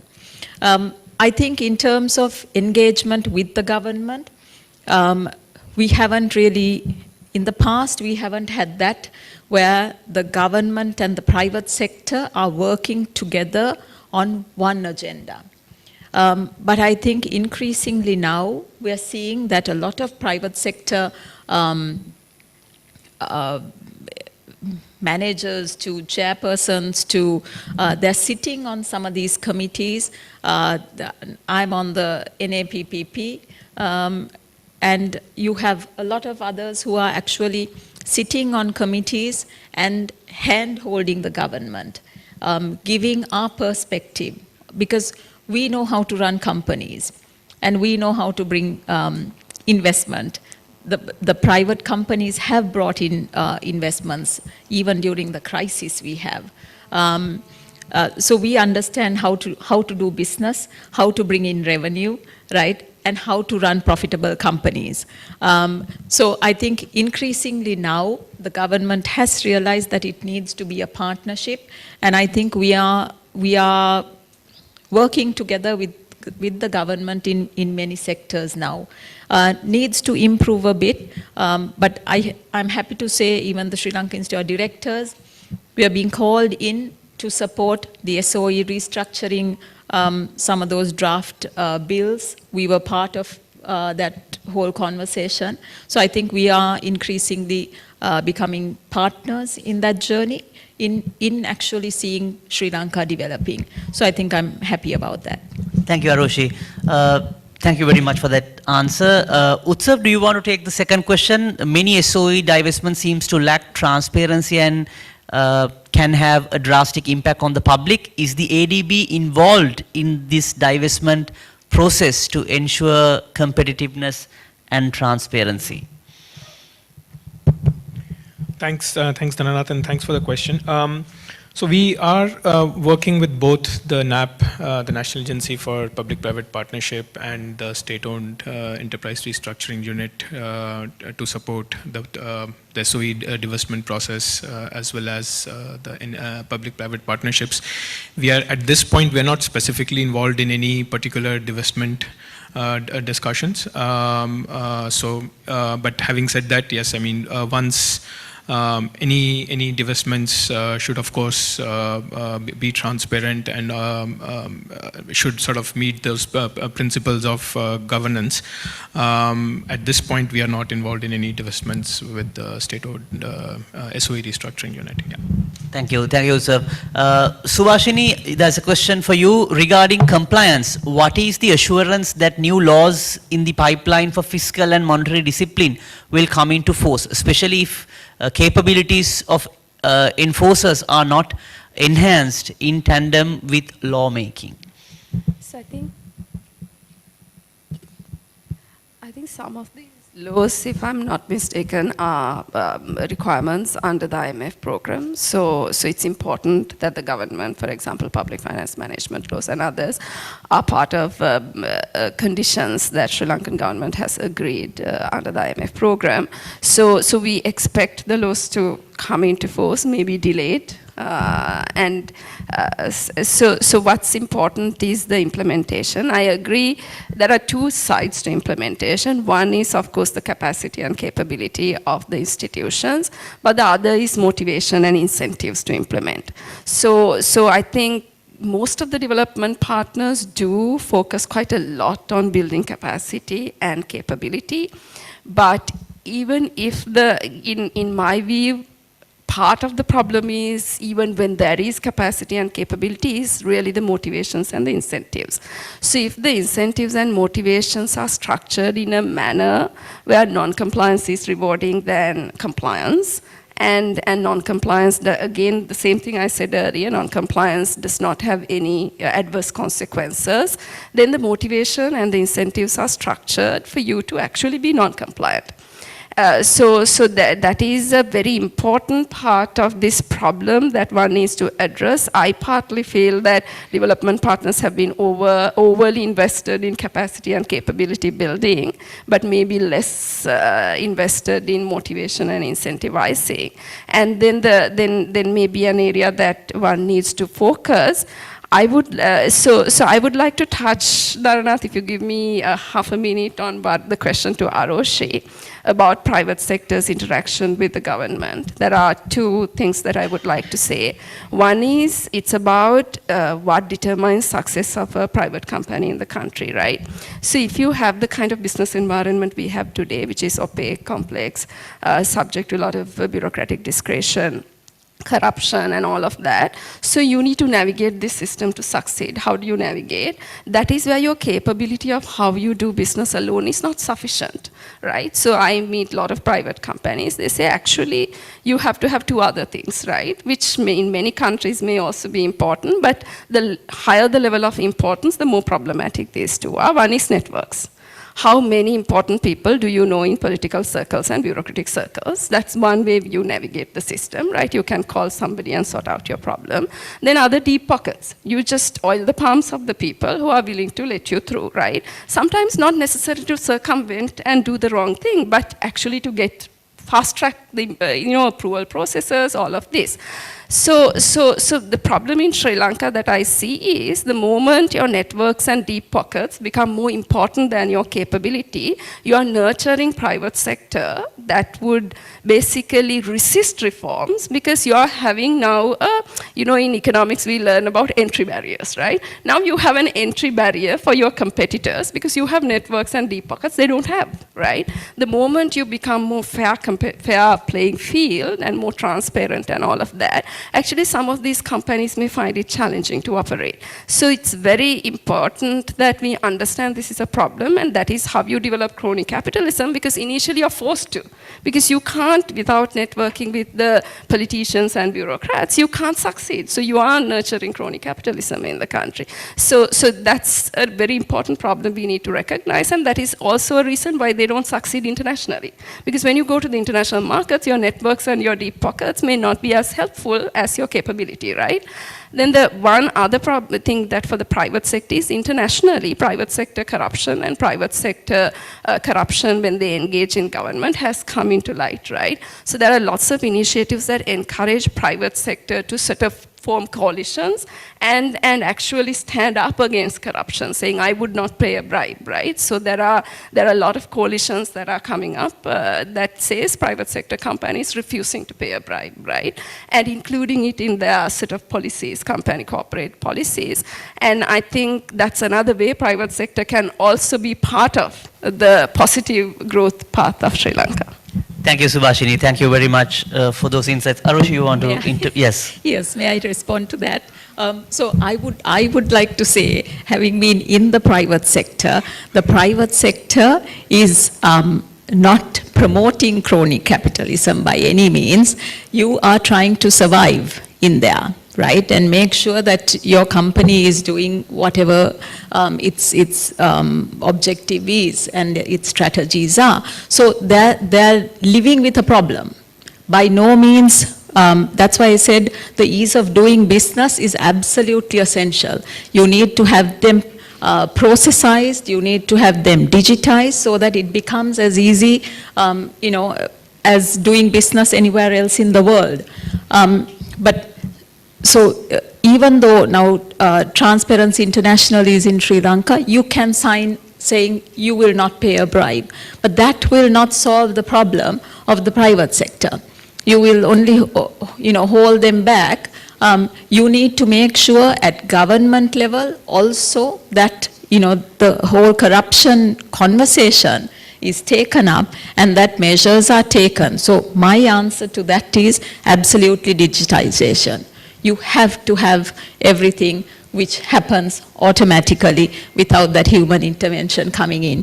The moment we do that, register of companies is now digitized, your taxes are digitized, right? So moment you do that, that whole intervention where corruption actually has a hand to play gets eliminated, and it'll make private sector and the public sector, the whole corruption conversation can really be reduced. Thank you, Arushi. Thank you very much. I think, Mr. Kumarasiri, there's a question connecting with the digitization. I think for you, what strategies are being developed to ensure that direct cash transfers to people in poverty encourage them to become self-sufficient over time in order to sustainably reduce poverty? Do you want to take that up, Mr. Kumarasiri? Yeah, I think, before that, I think I will agree with Aroshi just mentioned. Country need the vision and the plan, not only for the short, but the longer time. And National Planning Department already engaged to prepare a 10-year plan. Of course, the ADB also helping us. And looking at 25-year time horizon, but focusing very short, medium, and the long term. And 10-year plan, we are doing it. And of course, we are expecting to have a consultation with all the line ministries, private sector, and all the development partners. Above all, with the political parties, if possible, to have a just dialogue, to have a where we want to be in Sri Lanka maybe after 25 years time. But the second is digitalization. Yes, we have to have a digitalization any corner to minimize corruptions and the malpractices. Then we'll take maybe good expectation, of course, with the support of all the parties. Now we are in the process. And come to the question now, of course, digitalization process, we started with the Aswasuma and no human intervention, though there were little challenges we faced first round of Aswasuma. But now we are improving the system and the criteria to identify the real targeted beneficiaries who really require the cash transfer for the short-term measures. But as the question just mentioned, we really need to have the long-term the vision to alleviate from the poverty, as I explained in my previous briefing. We developed the empowerment program already. ADB, World Bank supported us last several months, and now NPD, of course, engaged throughout the consultation, and the government has already approved the empowerment program last month. This is comprehensive program, and entire government force will link with the empowerment program to reduce poverty, and we will identify the families where we want to invest and provide support from the government, and there will be the criteria and the procedure and process. Now we are developing a manual, and ADB is helping us with the consultants, and of course engage with all the relevant government parties, and not like previous support given to the families, but we will have the family and plan. If family required any training, capacity building, or any financial support from the government will provide. Maybe around maximum 200,000 per family. Above all, over 100 billions of money at the Samurdhi banks at the moment. We could use those money to complement for the government support, and we have a bigger program, and we are looking at maybe 3 years, but it might need more than 3 years to reduce at least poverty. From the, at least chronic poverty remain, maybe will be there, but government need to maybe help them. But reduce poverty and cash transfers we increase because of this the economic crisis, and we have almost double or 3 times given to the families to overcome this crisis. But we'll have a longer term plan and empowerment program already developed and started the process. Thank you very much. Thank you. Just a quick side question, Mr. Kumarasiri. The cash transfers, what's the process? Is it going directly? There were suggestions that it goes directly to a bank account, or even like there are mobile cash transfer systems now. What's the process? Is it still there's a human interaction takes place? No. Now, previously we channeled through the Samruddhi banks, but now we are sending directly to the banks, the commercial or the private banks. Okay. Thank you very much. Next, I think there's a question to Ms. Fernando. The government in its 2024 budget allocated 450 billion for recapitalization of domestic banks. Do you believe this is sufficient to meet the bank's capitalization needs? Would any further support be extended to ensure the stability of the sector? This assessment was a result of the diagnostic study that was carried out on the IMF program, where there was over 9 banks contributing to over 90% of the domestic banking system was required to undergo this exercise, which included the asset quality review, then the debt restructuring, and also a forward-looking assessment. So the 450 billion was as a result of the first 5 banks, that is included the 2 state banks and also the 3 largest private banks. When the assessment was done for the asset quality review and the restructuring of the debt, this was the more pessimistic figure that came at that time. That was based in 2022 end results. But we know 2023 was a much better year for the banking sector, and they really turn around with both their FX and local requirements being, liquidity being recouped. So therefore now we have again required the banks to reassess their situation. And current assessment is it is not going to be to this extent. We have a figure, and that figure is again being tested both ways, and also we need to await the next few months where we see that the domestic as well as the external debt restructuring takes place. We are expecting the domestic to be finalized very soon, and also we are aware the external external debt restructuring discussions are also progressing well. So with that we will have a figure, but I am quite certain it's not going to be beyond 450, and it will be much less than that. And also I think the positive news is, in case it's going to be a requirement, it would be only for the state banks as the owner that the government will have to fund. And the present assessment is whatever the requirements for the private banks, they will be able to manage them within their normal course of capitalization requirements. One reason is Sri Lanka, compared to the international standard, our capital adequacy requirements are relatively high. The norm is 8%, our base norm is 10%, and on top of that we have several other buffers. So there are additional buffers also. With all that, I don't expect the 450 to be insufficient, but it will be much less than that. Very quick follow-up question, Ms. Fernando. Now this diagnostic study with the recommendation of IMF was done some time ago, and afterwards the government basically suspended the Parate execution. Do you see a risk, or shall I put it in this way, what are the risk factors do you foresee even after this 450 recapitalization? Have you factored that Parate suspension into this? What's your overview looks like? Yeah, now Parate is one of the avenues that is there as the last resort for banks to recover. That was not the first recourse. They have many other ways recovering it, and several attempts, and that goes to a prolonged period trying to recover in different ways, and this was the last, especially in the case of willful defaulters.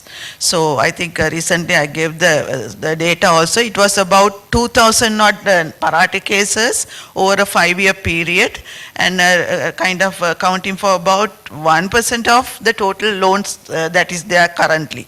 So it's a very minute figure, and again I want to say banks, they don't go it as the first resort. Because having an asset and then trying to get rid of that asset is another asset for a bank, because they are not there to maintain assets, and that is not their core business. So in our view, this restriction, if it continues, of course now government is going to have it only till December, but if it is going to continue, that will have a cost to the system, because then banks will realize that they don't have this last resort. And also that can get factored to their credit decisions, credit costing in a negative manner. So that we need to be mindful of it. And I think already Sri Lanka Banks Association as well as the central bank has announced their views on this. And we hope they will be taken also when some decision is taken on this regard. Aroshi, yes. Can I just add to that? Completely agree with you. The bank's impairment takes into account the security you have. And the asset, if it's a mortgage, it's taken into that equation before the impairment quantum is determined. And also from the side of the banks, there's a lot happening way before you go into the whole parate execution, right? You work with the customer, you restructure their loans, you give them payment plans, and as Yvette mentioned, it's those willful defaulters who are just a very small number. That is, if we feel that anybody is actually, their business is not doing well enough to actually repay, we will do what is necessary to restructure those loans.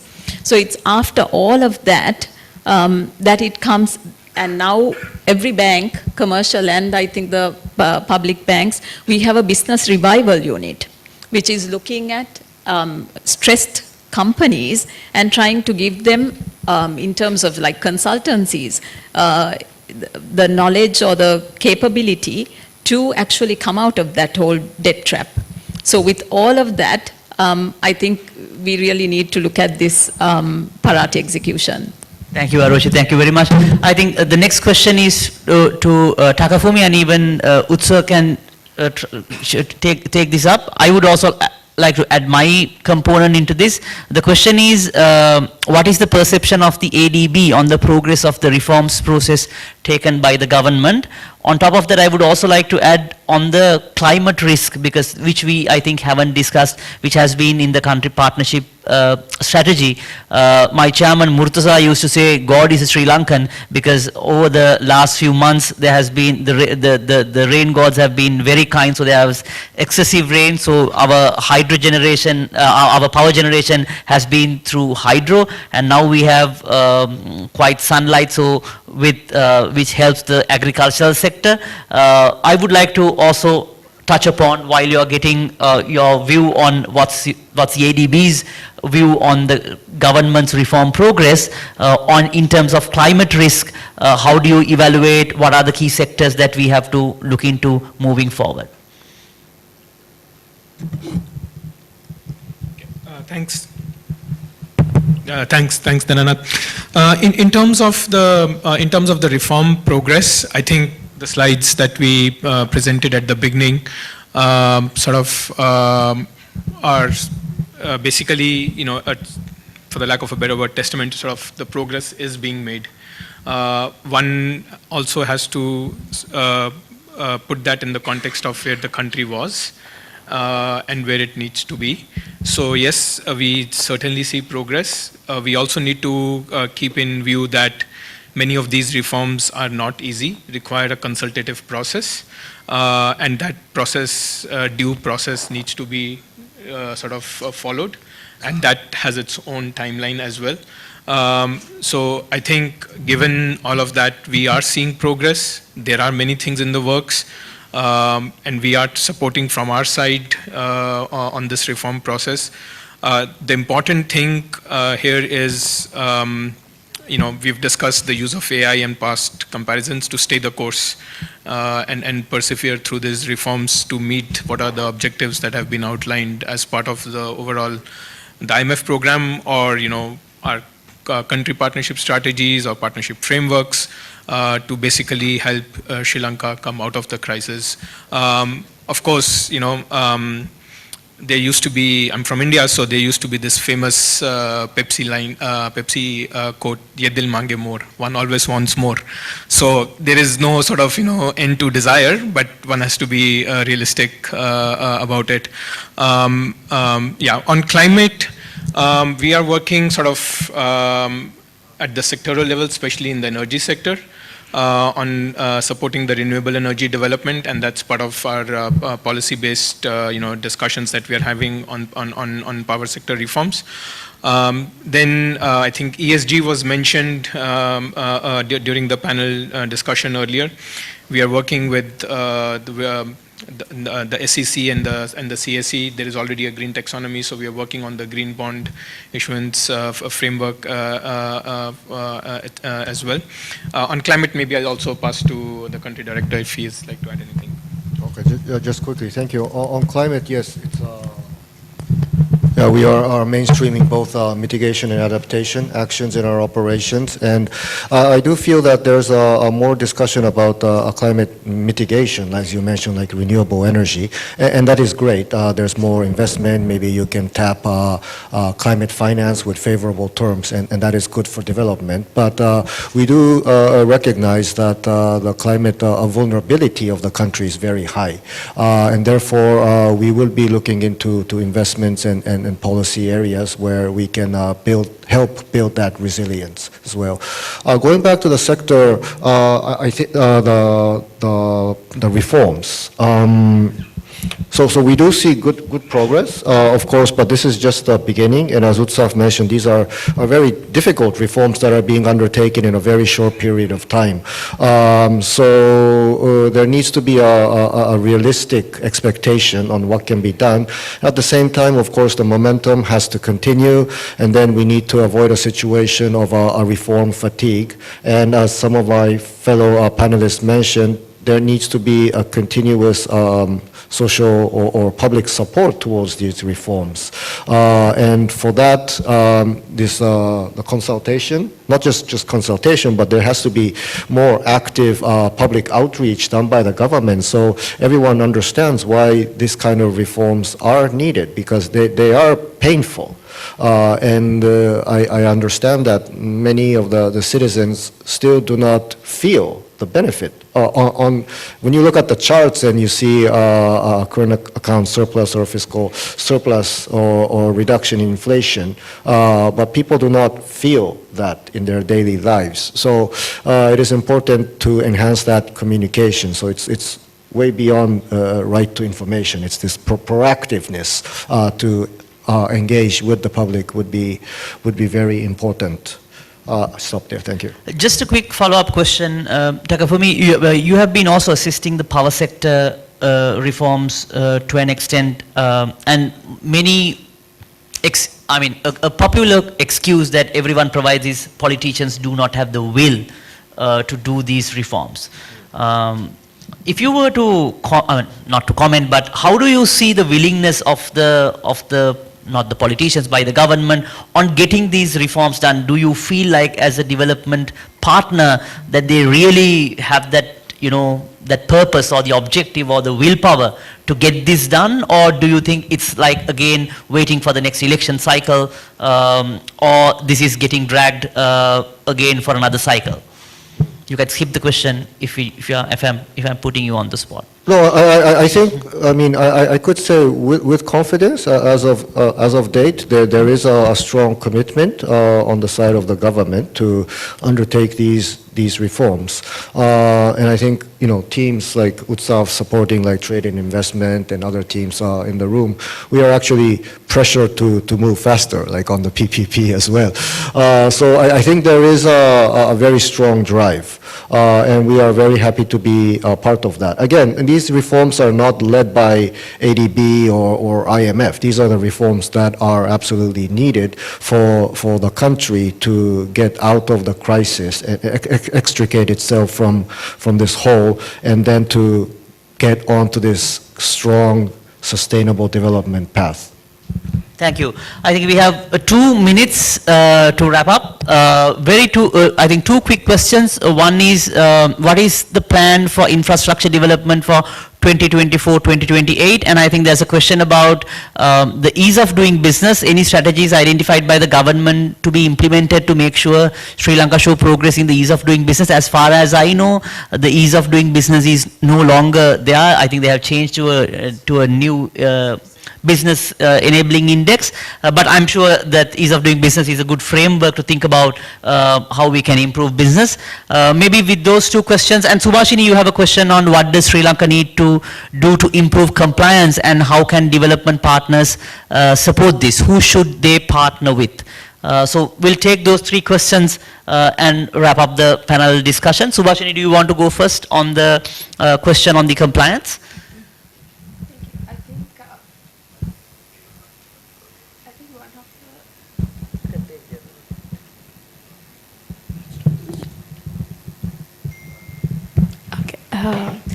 So I think what is very important is what the development partners should do and what the Sri Lankan government should do.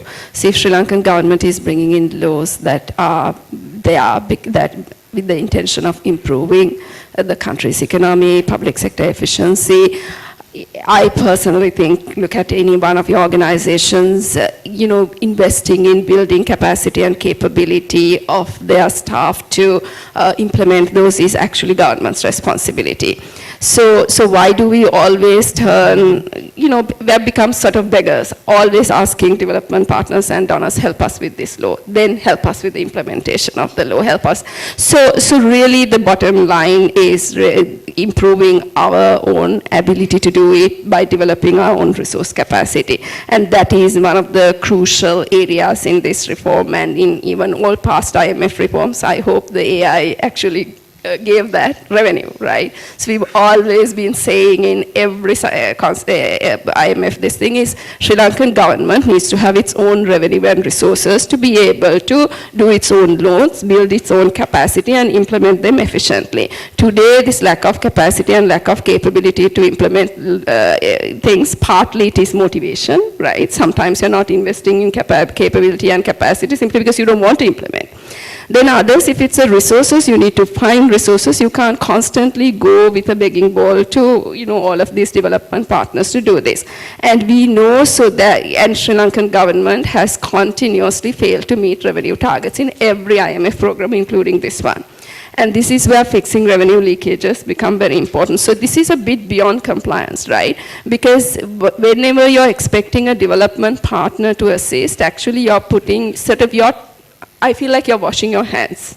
You're taking off your responsibility, saying, oh, poor me, I don't have capacity, I don't have capability, nor do I have resources. Unless somebody just comes and helps me, I can't do anything. So what's the point? Sri Lanka as a country will be stuck in this throughout. So advice for the development partners also, don't take the monkey on your back. Don't make it your responsibility, because at the end of the day, it is government's responsibility as well. There must be commitment, will. But at the end of the day, capability and capacity should be solved by increasing revenue and resources, but motivation and incentives is an important area to address as well. Thank you very much. Mr. Kumarasiri, you want to quickly touch upon the 2024 to 2028, the infrastructure development projects very briefly? Yeah, of course, yes. I think we have to priority what type of infrastructure project required for the country. I think we have heavily invested in the infrastructure last several decades. Therefore, we have to carefully look at what type of infrastructure required for this difficult time. And we have a very limited resources at the moment. Therefore, we have to look at carefully, and I also need to priority what type of infrastructure required for the country at the moment. Therefore, I think it might not need to have many investment at the moment in infrastructure, but we will look at how best and where we want to invest, especially the infrastructure. But we are looking at some other type of investment in Sri Lanka. Thank you. Thank you very much. With that, ladies and gentlemen, we are wrapping up the panel discussion. Please put your hands together to our esteemed panel. Thank you very much.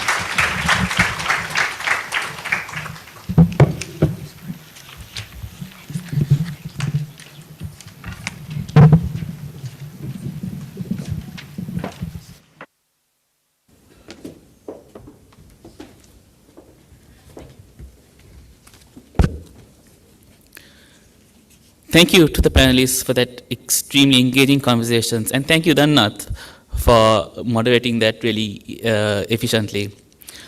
I believe there were many questions that were posted online for which we did not have the time to respond to all of them. We will try and respond to them as many as we can. We will respond by email. We have come to the end of today's proceedings, and as such, I would like to invite Mr. Ajit Abesekara, Director General of the Department of External Resources, to deliver the closing remarks on behalf of the Sri Lankan government.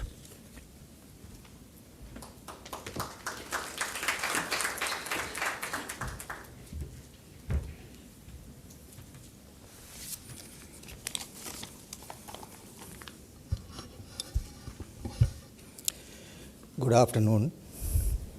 It's my pleasure and honor to have this opportunity to give the closing remarks on this Serendipity Knowledge Program hybrid event. The Knowledge Program mainly focused on to respond the country's economic development initiatives effectively in line with the ADB Country Partnership Strategy 2024-2028. If I may highlight here, the government has already taken many steps or taken further steps to stabilize the economy, foster recovery, build resilience, and revive growth. The crisis that we faced was unprecedented, and also the reform measures that the government has already taken or has committed to put forward is also unprecedented. Our expectation is to ensure green, resilient, inclusive and equitable growth in a sustained manner. What we advocate here is to have a pragmatic roadmap which details out and facilitates the expected stability and growth momentum in the country. The unwavering commitment of the government is to implement comprehensive reforms, and the unparalleled fiscal efforts that the country has already undertaken will definitely pave the way for restoring the country's economy and put forward the country back on the track of inclusive and sustainable growth path. In this backdrop, the initiatives taken by ADB to hold this Serendipity Knowledge Program today is very much appreciated, and it gives value to the entire gamut of ongoing and expected reform agenda of the country and in the future growth trajectory. The unwavering commitment of ADB, being one of our long-standing development partners, to the advancement of Sri Lanka and its people are very much appreciated. First and foremost, I would like to express my sincere gratitude to all the esteemed speakers, especially Mr. Konshi, DG, South Asia Department, ADB, Mr. Takafumi, Country Director, ADB for Sri Lanka, and Mr. Utsav Kumar, Deputy Country Director for Sri Lanka in ADB, and also the distinguished panelists and all the participants, including government officials, private sector representatives, think tanks, development partners, and the ADB staff who have generously shared their insights and expertise in this forum. The deliberations were informative, interactive, productive, and fruitful. It provided a platform to share knowledge on issues relevant to the country's development and facilitated discussion among stakeholders. Your contribution have enriched our collective understanding on the critical role that we have to play in the near term and the medium term. Moreover, Serendipity Program has also paved the way to reflect deeper upon the challenges we stand committed to the development trajectory. Our collective responsibility is not only to address those challenges, but also foster an inclusive environment to create equal opportunities for all of us.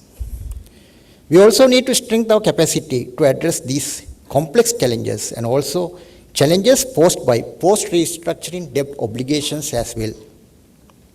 last but not least, I would like to express my sincere appreciation to the Asian Development Bank, who have worked tirelessly to ensure the success of this program.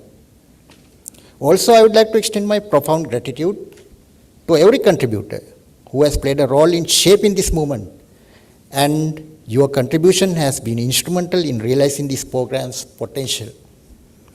Thank you for all your active participation and for joining us in this important conversation. All the best. Thank you.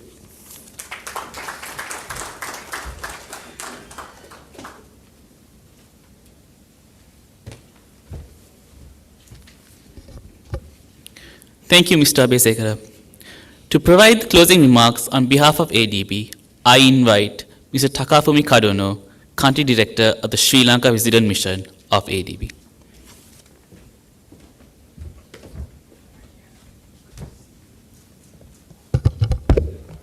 Hello, good afternoon. It's me again up here. I'm the only one just standing between you and lunch, I guess. But thank you very much for coming today. Our fellow panelists and speakers, moderator, government officials, distinguished guests, thank you so much really for coming today. For us, this preparation of this country partnership strategy had been quite a journey in itself. But again, it's just a strategy. So now the time comes for the implementation. And as we had discussed today, much of this strategy, we believe, is aligned to the needs of the country and the people. And however, we do understand there are uncertainties, and therefore we have built in the flexibility required so that we can adapt and make course corrections as needed. One thing I forgot to mention here on the stage was we were talking about out-migration, and we forgot to talk about employment, creating employment opportunities. And on that note, we are supporting like the small and medium enterprises. And then we recognize that the SMEs represent about 50% of the GDP and contribute to like 50% of the employment. And that it does show the importance of SMEs, but at the same time, it really also shows how these SMEs are not being able to grow. So I think we need to implement policies where they can grow, and some of our panelists mentioned integration to the global value chain, etc. I think those are very much needed and areas for us to support. We're supporting access to financing, but we recognize that there's much more to do. In that space, we are also supporting women entrepreneurs in particular, so that they can establish and grow their businesses. And on that front, and related to another sector that we are supporting, the tourism sector, which touches on SMEs, it touches on climate adaptation, it touches on employment generation, environment conservation, etc. But also, I was quite shocked to learn that the female labor force participation in the tourism industry is very low. In other countries, it's quite high.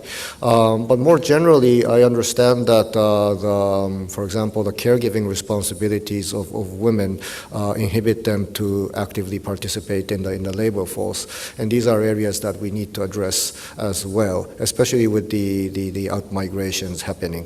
So there's a lot of challenges going forward, but I really enjoyed, I mean, I was up here, but I hope you enjoyed the panel discussion. I think it was one of the more lively panel discussions that I've heard or participated myself. And what we want to do through our operations following this country partnership strategy is to spur such discussions, meaningful discussions, hear what you have to say, and then, come up with the best way for us to support the government going forward. I'm not going to try to summarize the discussions during the panel, but it has given us further ideas on what the subsequent Serendipity Knowledge Program should touch on. So I hope you'll be able to join us. I think we'll have 3 more at least this year. So we'll be sending invites to you, and really grateful for you, all of you, for joining today and actively participating. And thank you, DG Ajit, for the closing remarks on behalf of the government, and DG Kumar anniversary, of course, for your support in all these serendipity programs. Thank you very much and have a great day.